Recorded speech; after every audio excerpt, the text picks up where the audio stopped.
Under the executive order I signed last month, this new beautiful outdoor statue park, it's going to be a statue park. It's going to be unbelievable. We're picking the final sites now. It's between various states that want it very badly. We'll honor hundreds of our greatest Americans to ever live, including countless Black Americans, icons.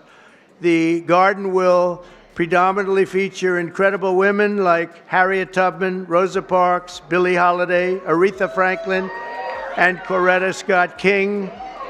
And I will showcase extraordinary, it will be something very extraordinary. It's going to be producing, we're going to produce some of the most beautiful works of art in the form of a statue from men like Frederick Douglass, Booker T. Washington, Jackie Robinson, what a great athlete that was, Martin Luther King Jr., Muhammad Ali, he's not a bad athlete. What do you think, Muhammad? Not too bad. And the late Kobe Bryant. People love Kobe Bryant. And we're going to save Tiger Woods for another time. That's all that I can. I'm sorry.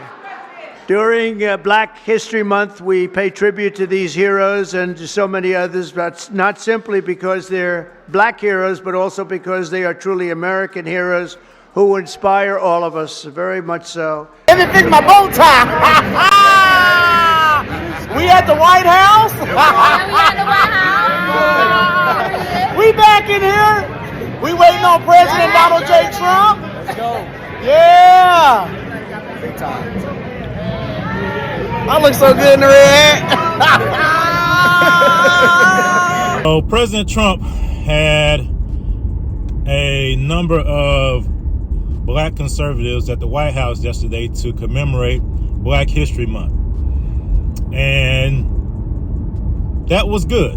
It was good that he showed the liberals and these Black activists and the church plants and all those folks that he's not doing away with Black History Month.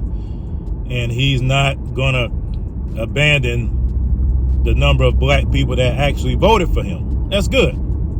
But I was thinking, I'm done with all the symbolism on both sides.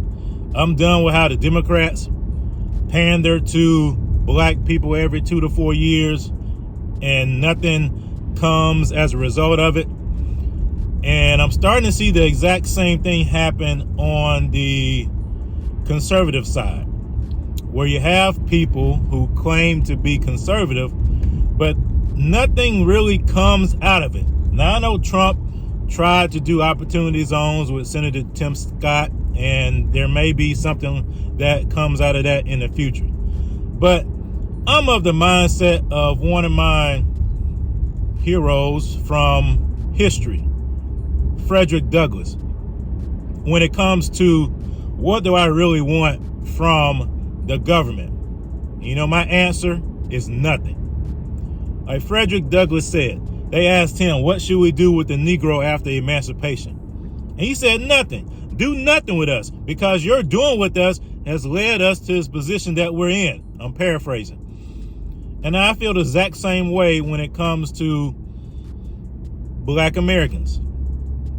We have been the guinea pigs for every type of social experiment that has been done here in America, from birth control to abortion to the Tuskegee experiment to drugs in the community to welfare to the New Deal to Great Society. All of those things have been practiced on us and have led to the dystopia, to the dysfunction that we see within the Black community. And I really hope that when we talk to these people that have the balance of power, when we talk to these people who are in positions of authority, that we tell them, look, we don't need anything from you. As a matter of fact, you take your hands off of us, take your hands off of our community. See, that's my problem when it comes to the Black liberals and the so-called Black progressives. They want the government to do everything for the Black community. In my mind, I'm like, no, I don't want the government to do anything with us. I think that was the downfall of the Civil Rights Movement, because even in the midst of true segregation, true discrimination, true state-sanctioned terror, the community was thriving. Our families were intact. Our children were learning. We're able to have our own banks. We had our own economy. And when I say our, I mean the black community in this sense. So I would hope that when we get a chance to have a seat at the table, that we talk about real solutions. I would love for the federal government to provide opportunity zones, to give black people tax breaks. I know the Democrats are now talking about reparations. You know, that bill has been in the works for over 30-some years, and Democrats have done nothing with it. That H.R. 40 bill, whatever, it was proposed back in the late 80s, and nobody's done anything about it. They're not going to do anything about it. I don't want them to do anything about it, honestly. That time has passed. The time for reparation was right after the emancipation, and that was stolen from black people. So at this point, I don't want the federal government to do anything for us. Take your hands off of us. Incentivize us to build back the community. Incentivize us to build back our families.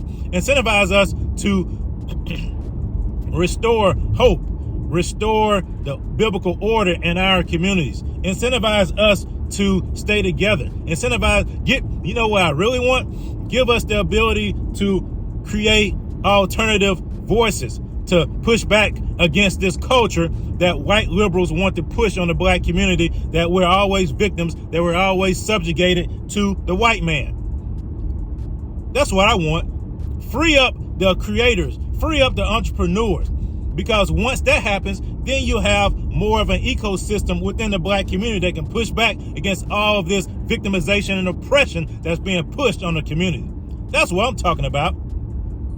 That's what I want to see from the government. Don't do nothing for us. We don't need to pander to you. We have our own agency. And especially as Christians who happen to be black, we don't need anything from you. We don't need any handouts. We don't need anything from you, because a handout comes with strings attached. And these strings have done nothing but destroy the community. So no, I don't want anything from Trump or any politician. I believe that as a community, we have the ability to rise up on our own. Because if they give us something, like I said, usually there are strings attached. Usually it ends up being detrimental to us. So while it's great that Trump is doing these things, he's going to add statues of black Americans to this national statue monument or wherever he's talking about, of Kobe Bryant, Muhammad Ali, and Harriet Tubman, and Frederick Douglass, and some other people. But again, it's all symbolism. It's all symbolism, people. At the end, we complain about Democrats and how they have symbolism, how they knelt down in kente cloth after the death of George Floyd and those kind of things. And we got to keep it 100. It's all symbolism. That does nothing for us. That does nothing to advance the cause of conservatism in the black community, especially biblical conservatism, because we have our own agency. We have the ability to achieve on our own if the government gets out of our way. And that's what I really want. I want the government to get out of our way, because we have been propagandized ever since the Civil Rights Movement to believe that government is a salvation for black people.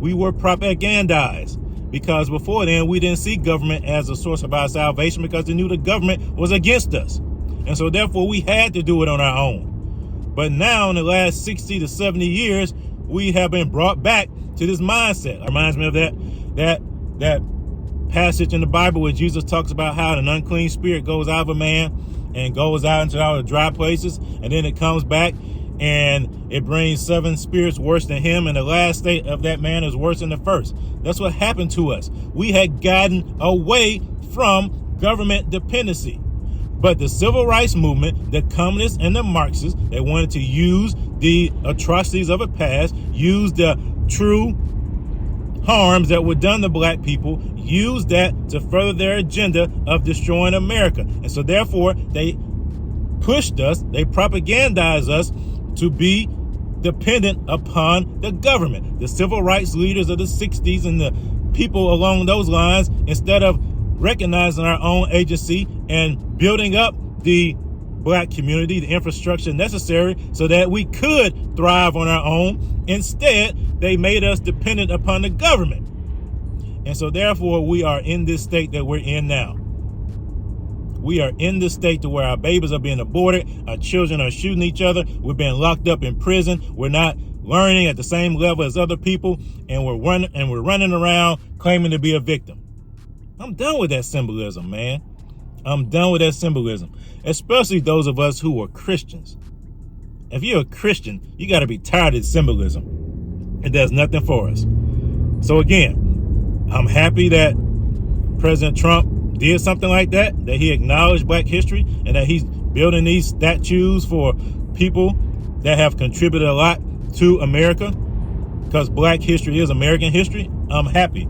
I mean, if a Democrat would have done that, the liberal media would be applauding him. So it's good that he's doing that he's recognizing that. But at the end of the day, what does that do to advance the cause of biblical conservatism in the black community? Nothing. That does nothing for us.